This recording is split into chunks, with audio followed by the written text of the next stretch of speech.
राजनीति में उतार चढ़ाव आते रहते हैं। एक सवाल मैं भी और करना चाह रहा था कि ये कहा जा रहा है कि अगर गठबंधन बसपा नहीं करती है तो सारा फायदा जो है भाजपा को पहुंचेगा। अब कौन क्या सोच रहा है ये तो आप उन्हीं से पूछे, लेकिन मुझे तो ऐसा लगता है कि ये लोग जितना कांग्रेस बीजेपी वाले ये लोग चुनाव लड़ेंगे मजबूती से, तो आपको मालूम है कि इनका अपर कास्ट का वोट हमको मिलने वाला तो है नहीं, इनका बढ़ जाएगा, बीएसपी को फायदा भी हो सकता है। रामदत्त जी वैसे एक छोटी सी बात कही उन्होंने अंत में, जब पूछा गया कि क्या कांग्रेस से बात हुई कोई औपचारिक, तो एक तो उस पे चुप रही, जवाब नहीं दिया, जबकि बात तो हुई।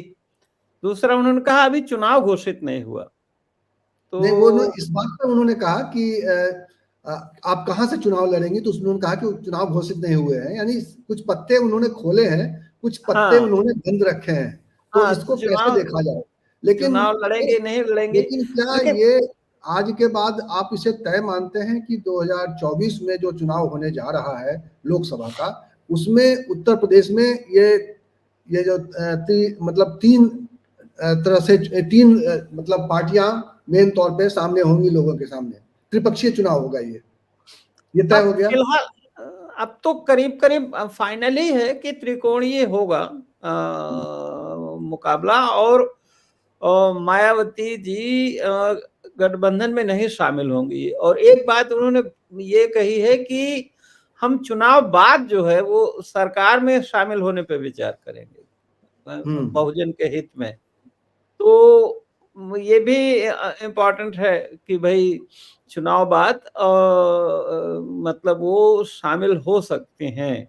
अब चुनाव बाद शामिल होने में क्या है कि देखिए इसके मतलब दोनों अर्थ लगाए जा सकते हैं कि भाई जिसको जरूरत होगी वो उधर भी जा सकती है, उन्होंने रास्ते अपने खोल के रखे हैं। हाँ, जिसको जरूरत होगी तो वो कहेगा, लेकिन जो ट्रेंड है चुनावों का पब्लिक का, उसमें अब हंग पार्लियामेंट का तो कोई मतलब लक्षण दिखता नहीं। देखिए दूसरी बात यह है कि मायावती जी ने अपना जो अनुकूल है, देखिए वो बहुत लिखित वक्तव्य पढ़ती हैं, तो आप उसमें आदमी सोच के हर चीज बात करता है, जैसे एक वकील करता है कि अपने फेवर वाले तर्क बोलता है, बाकी छोड़ देता है। देखिए उन्होंने अधूरी बात कही।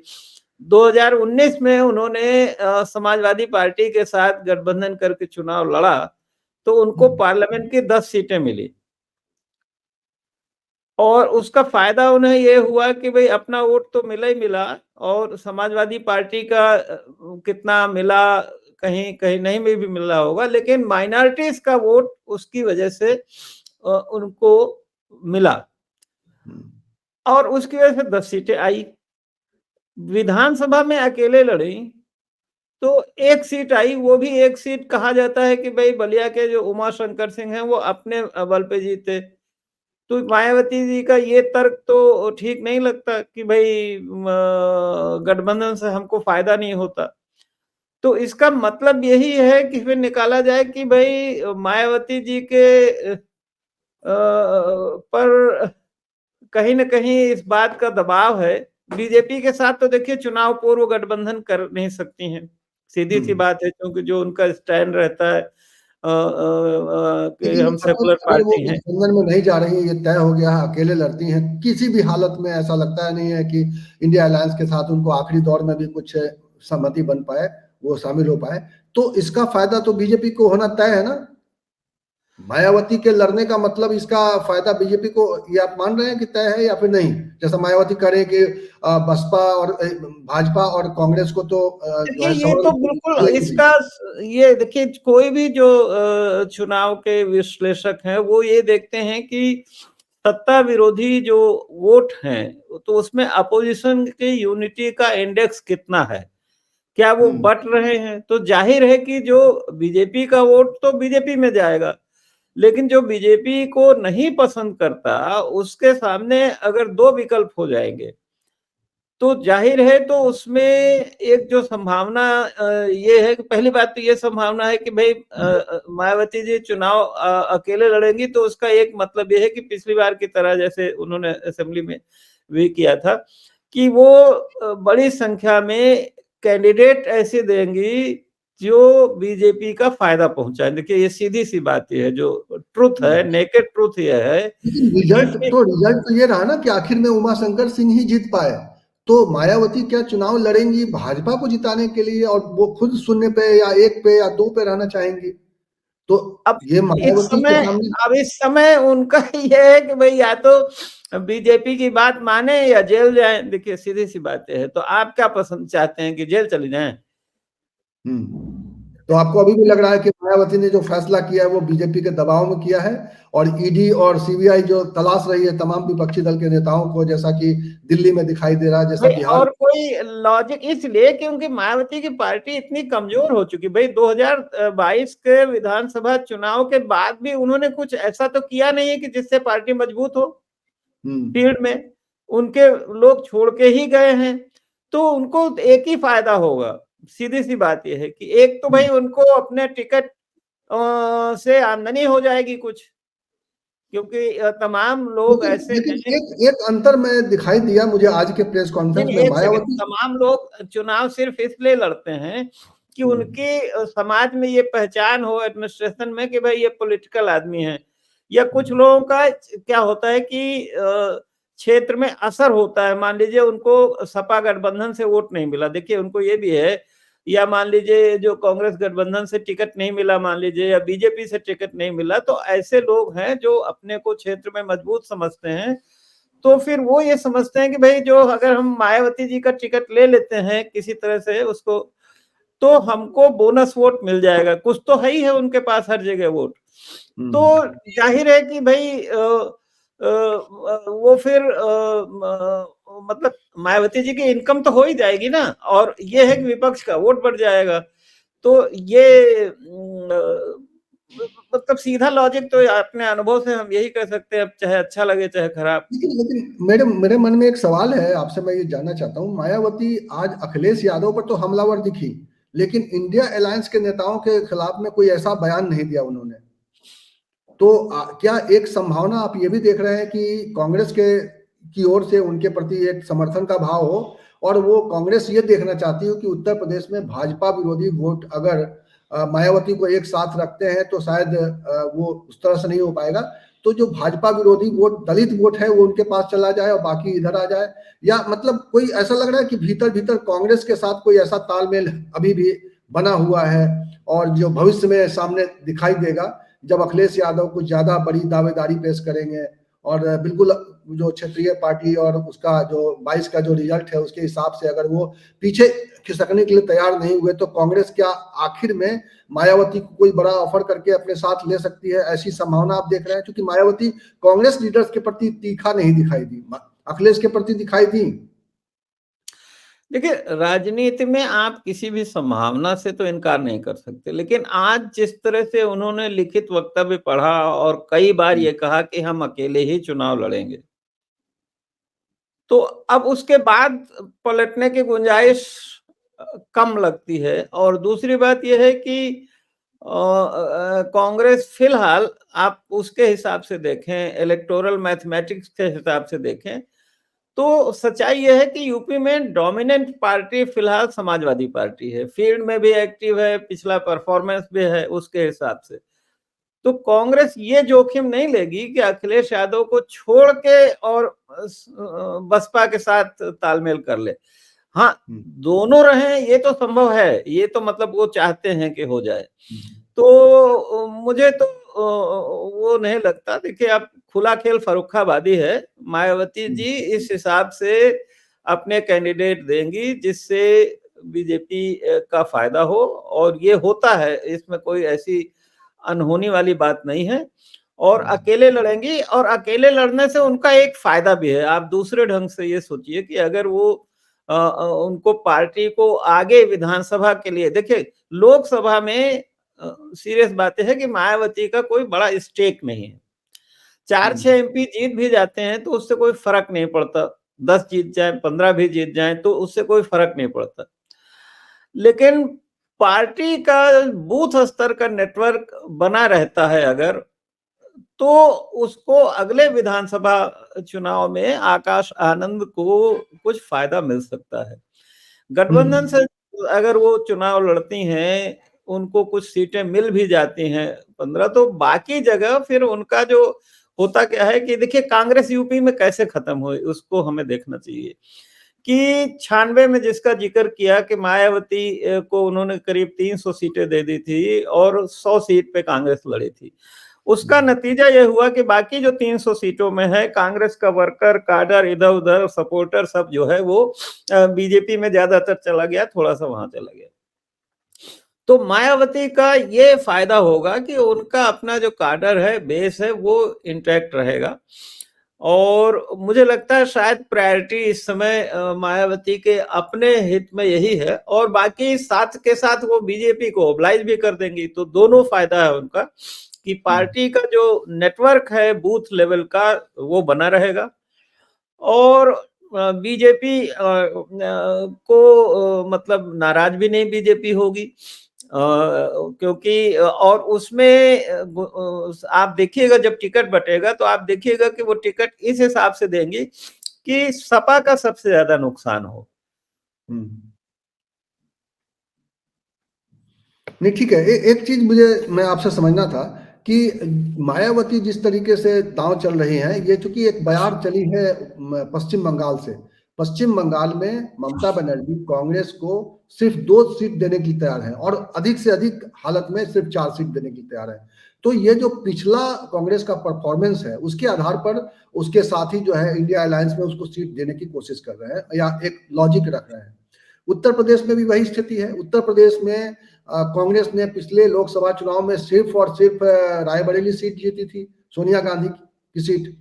तो उत्तर प्रदेश में अखिलेश यादव अगर ये कहते हैं कांग्रेस को कि भाई आपका पिछला परफॉर्मेंस क्या है, पिछला परफॉर्मेंस तो आपका ये है कि आप 1 सीट जीते हैं, तो चलिए आप 5 सीट ले लीजिए।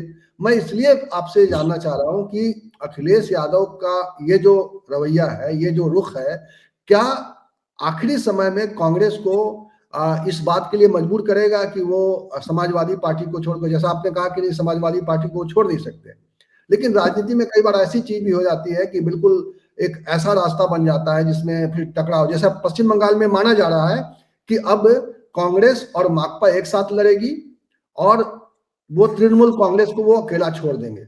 उसके पीछे 2 तरह की रणनीति है। एक तो कि तृणमूल का अपनी जो भारतीय जनता पार्टी के खिलाफ में जो उनकी मारक क्षमता है वो ज्यादा है, वो कांग्रेस के साथ मिलकर शायद वो उतनी कमजोर नहीं, उतनी मजबूत नहीं रहेगी, वो कुंद हो जाएगी। इसलिए ममता बनर्जी को उसके खिलाफ लड़ने दिया जाए और माकपा और कांग्रेस मिलकर चुनाव लड़े।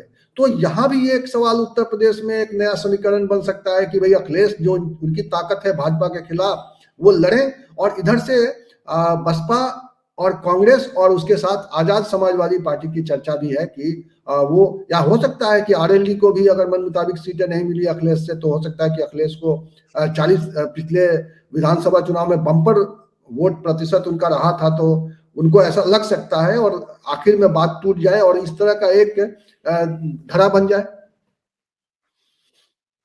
अब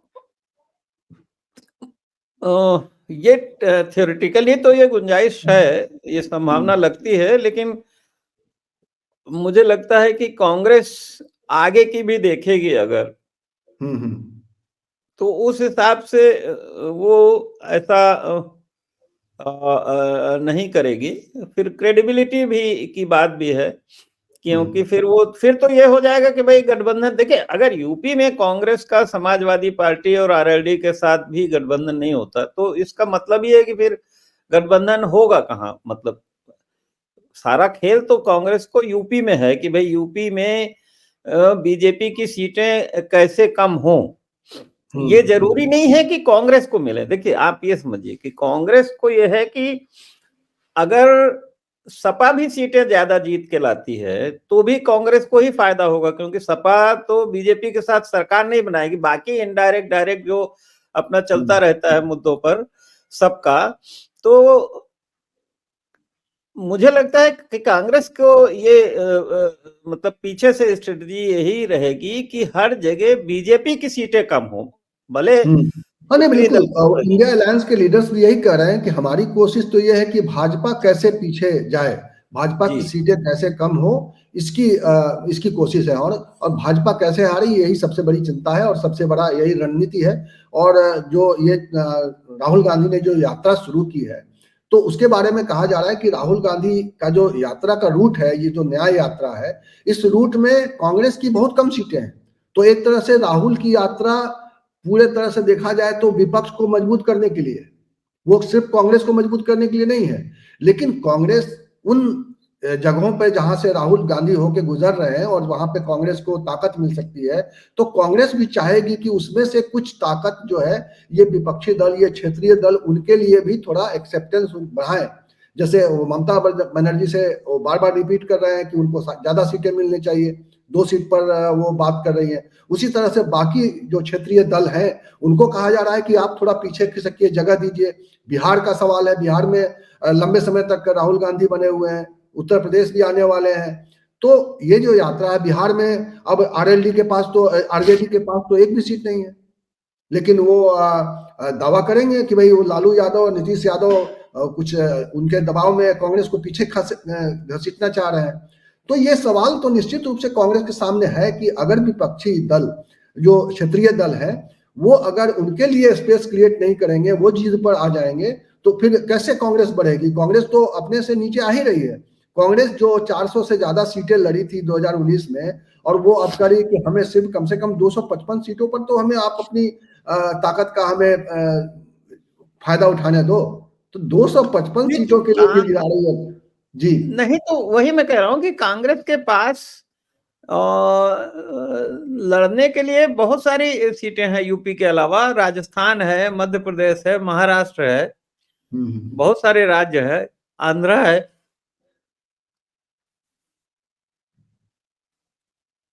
सॉरी, जुकाम हो गई, हमको अक्सर हो जाती है, माफ कीजिएगा।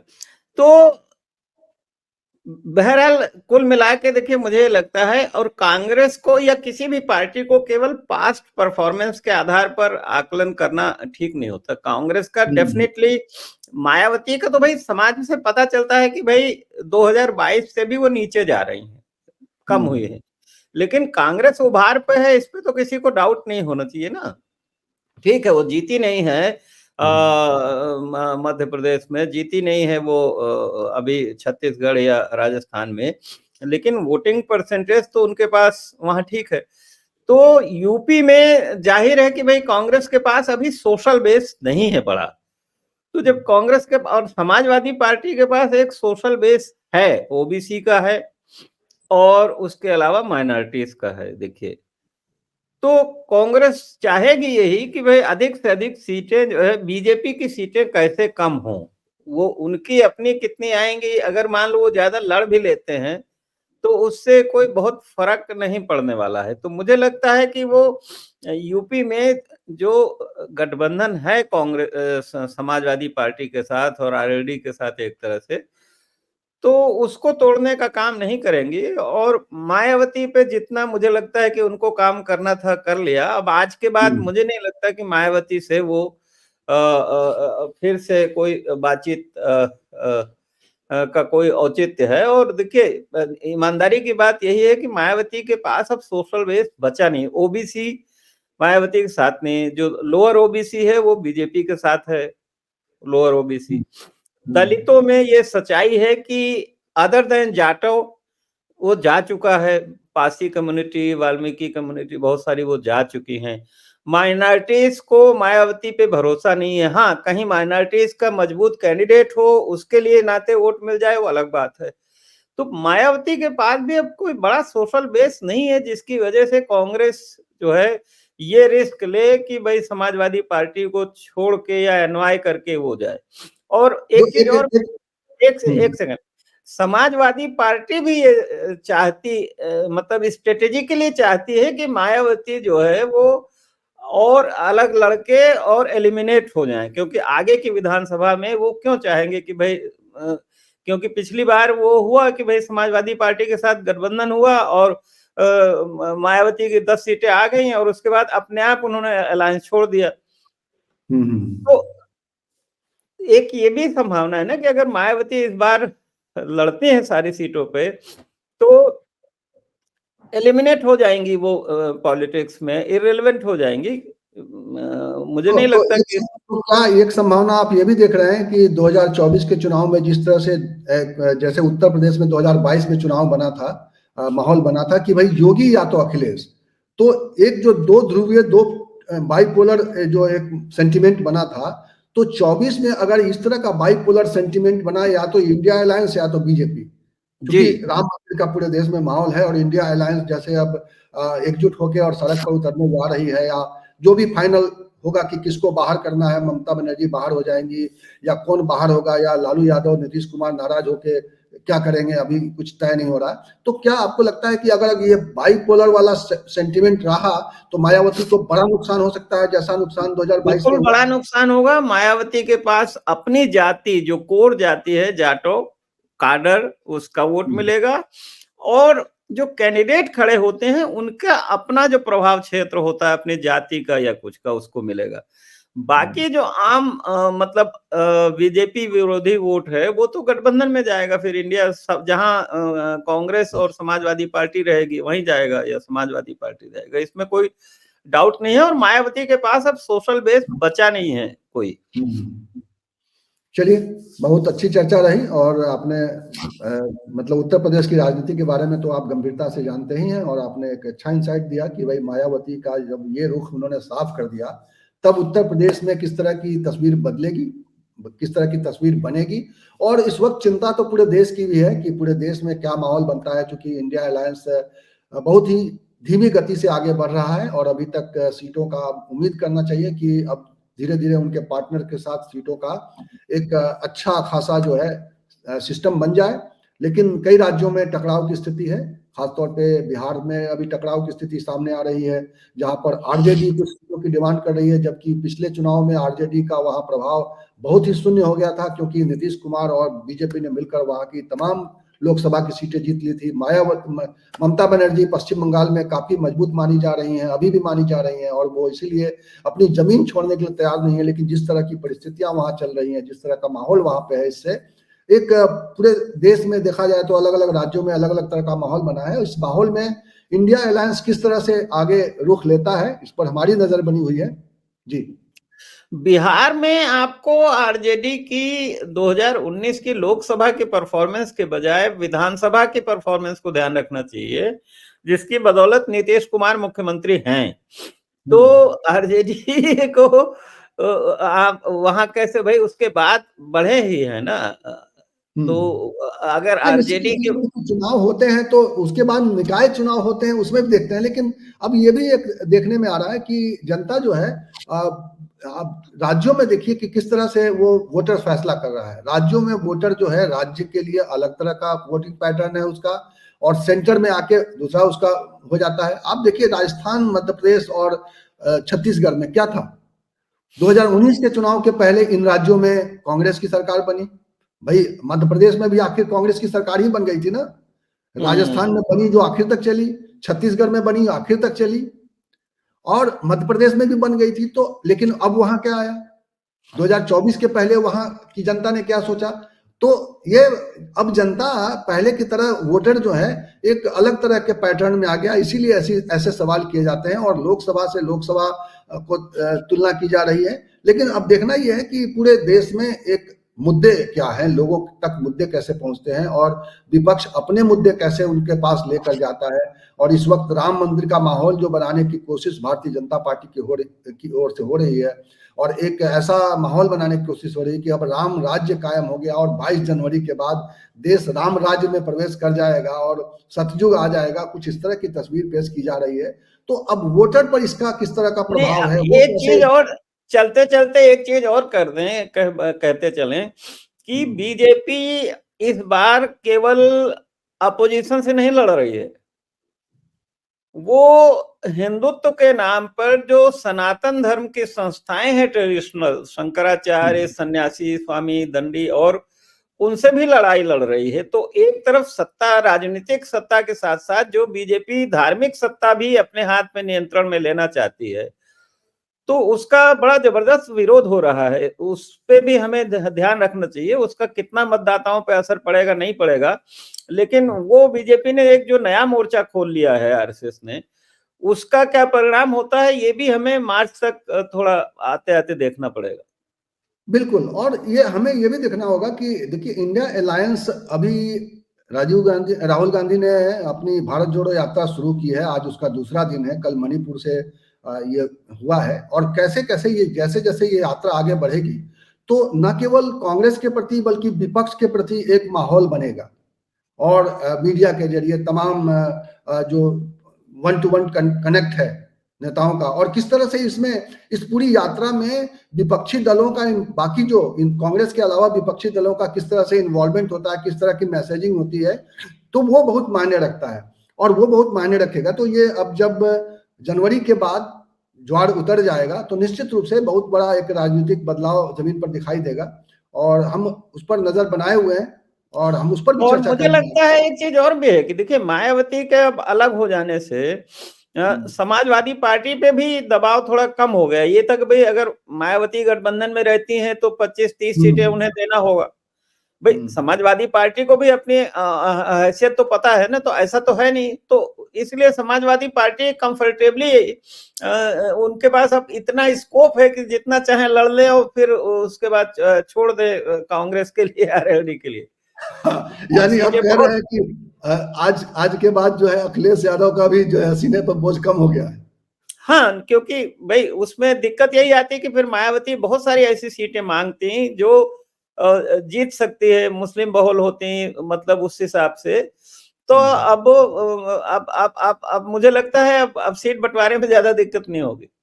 हाँ, निश्चित रूप से। और जो बसपा के जो अभी प्रेजेंट में सांसद हैं उनके लिए भी एक रास्ता क्लियर हो गया कि वो अपनी मतलब जमीन की वो ताकत को समझ लें, अपनी उनकी ताकत है कि पार्टी की ताकत है और किसकी ताकत से वो बने रह सकते हैं। तो वो भी अब उनके लिए भी एक तरह से रास्ता क्लियर हो गया कि वो किधर जाए, है ना। मायावती ने चूंकि क्लियर कर दिया है तो अब वो किधर जाए, क्योंकि बसपा के कई सांसद इधर उधर डोरेबाजी चल रही है, उनके ऊपर डोरे डाले जा रहे हैं या वो डोरे डाल रहे हैं, तो उनके लिए भी एक रास्ता क्लियर हो उन्हीं का देख लीजिए ना कि जिनको संसद में इतना ज्यादा, दानिश अली को संसद में इतना अपमानित किया गया, विधोड़ी को, मायावती उनके साथ नहीं खड़ी हुई। तो आप क्या समझते हैं कि वो उनके साथ रहेंगे दानिश अली? हाँ, वो कांग्रेस की ओर बढ़ रहे हैं और निश्चित रूप से वो कांग्रेस उनको समर्थन करेगी। और इन्हीं वजह से मुझे लगता है कि वो कांग्रेस जो है, बसपा के अगर कुछ चेहरे अगर कांग्रेस अपने साथ ले लेती है तो हो सकता है कि अखिलेश यादव से वो इस आधार पर बार्गेन कर सके कि देखिए भाई 10 में से 8 और 7 तो हमारे पास हैं और हमारी अपनी सीट भी है रायबरेली। अगर सोनिया गांधी वहां रायबरेली में एक बार फिर दावा करती हैं, सोनिया गांधी या तो ये ऐलान करें कि वो चुनाव नहीं लड़ेंगी या ये ऐलान करें कि वो रायबरेली से लड़ेंगी और उनका ये आखिरी चुनाव होगा, तो इस नाते भी उनकी ओर जनता का झुकाव हो सकता है कि भाई आखिरी चुनाव कह के एक इमोशनल कार्ड खेल सकती हैं। लेकिन अभी देखना है, कांग्रेस ने अभी पूरी तरह से पत्ते खोले नहीं है seat wise. Samajwadi party maximum UP में 39 सीट जीती है एक बार, ठीक है ना जी। तो ऐसा नहीं है कि समाजवादी पार्टी, और चुनाव जीतने लड़ने में पैसा भी लगता है। तो समाजवादी पार्टी प्रैक्टिकली उनकी इतनी हैसियत नहीं है कि वो सारी 80 सीटों पे लड़े, मतलब जीतने के लिए 65 सीटों पर मांग रहे हैं, 65 सीटों पर लड़ने में भी काफी दम लगा जाना पड़ेगा। तो निश्चित रूप से वो सब कहने की बात होती है। देखिए ये सब एक पब्लिक पोस्चरिंग और होती है और इंटरनल और होती है। तो मुझे लगता है कि अब थोड़ा सा ये सपा और कांग्रेस गठबंधन के बीच सीटों का बंटवारा थोड़ा आसान हो जाएगा। बिल्कुल। और उम्मीद है कि अखिलेश यादव भी जो है अब ज्यादा दिलेरी से कांग्रेस के लिए कुछ स्पेस दे सकते हैं, अपने साथियों के लिए स्पेस दे सकते हैं। और सबसे बड़ी बात है कि आजाद समाज पार्टी के जो चंद्रशेखर हैं वो भी चूंकि उम्मीद लगाए बैठे हैं कि उनको भी इस गठबंधन में कुछ हिस्सा मिलेगा, कुछ शेयर मिलेगा। और चूंकि वो दलित युवा चेहरों के बीच में काफी पॉपुलर है तो निश्चित रूप से इस बार उनको भी जगह मिलने की उम्मीद है। तो एक बहुत देखते हैं कि उत्तर प्रदेश की राजनीति में, वेस्टर्न यूपी में अगर आजाद समाज पार्टी साथ रहेगी इंडिया अलायंस के, तो उससे मायावती को भी काफी नुकसान होगा और नुकसान होगा।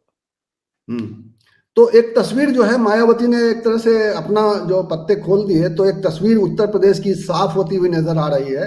लेकिन इसमें अब बहुत तेजी से जो विपक्ष के जो दल हैं, समाजवादी पार्टी और राष्ट्रीय लोक दल, जयंत चौधरी की पार्टी और आजाद समाज पार्टी, ये सब मिलके अब इनको लगता है, और कांग्रेस, खासतौर पे कांग्रेस, मुझे लगता नहीं है कि कांग्रेस राहुल गांधी की यात्रा के उत्तर प्रदेश आने का इंतजार करेगी। और निश्चित रूप से उत्तर प्रदेश जो है के बारे में अगर कांग्रेस अपने साथियों के साथ मिलकर जल्दी से कोई फैसला कर लेगी तो निश्चित रूप से इसका उनको लाभ मिलेगा, उसका चुनावी लाभ मिलेगा। तो हम उम्मीद करते हैं। और चलते चलते एक तथ्य और डिस्कस कर लेते हैं कि जो मायावती के साथ गठबंधन पे सबसे ज्यादा काम कर रही थी प्रियंका गांधी, ठीक है ना। अब आप ये सोच लीजिए कि प्रियंका गांधी को यूपी की राजनीति से विड्रॉ कर लिया गया है। अब तो नए वहां महासचिव आ गए हैं जो यहाँ पे वो भी तो कांग्रेस के अंदर भी जो थिंकिंग जो है उसमें अब थोड़ा क्लैरिटी आ जाएगी।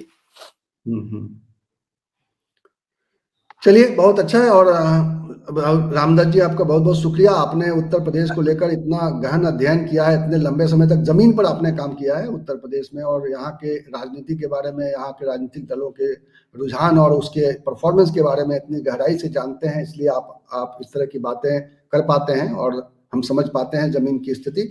से अनुरोध करूंगा कि आप लोग ऐसी चर्चाओं के लिए हमारे इन दोनों चैनलों पर आया करें, द इंडियन पोस्ट और मीडिया स्वराज। यहाँ पे हम तथ्यों के आधार पर डिस्कशन करते हैं, डिबेट करते हैं, ना हम इधर की बात करते हैं ना उधर की बात करते हैं। हमारे लिए कोई महत्वपूर्ण नहीं है, हमारे लिए महत्वपूर्ण है लोगों की सोच, और लोग कैसे सोच रहे हैं और उनकी सोच से राजनीति कैसे बदलती हुई दिखाई दे रही है, ये हमारा क्राइटेरिया होता है। और तमाम तरह के, बिल्कुल, आप प्रोपोगंडा सुनने के लिए बहुत सारे चैनल हैं, आप जाइए, जरूर जाइए, लेकिन तथ्यात्मक विश्लेषण के लिए हम लोगों के पास आ जाया करिए। जी, तो बहुत बहुत शुक्रिया सभी दर्शकों का, और हम अनुरोध करेंगे कि आप हमारे दोनों चैनल को सब्सक्राइब कर लेंगे और घंटी भी दबा देंगे। और निश्चित रूप से हम लोग इसी तरह की समीक्षा के साथ आएंगे जिसमें न इनकी होगी न उनकी होगी। आप न काहू से दोस्ती, न काहू से बैर। जी, बहुत बहुत शुक्रिया, नमस्कार। नमस्ते।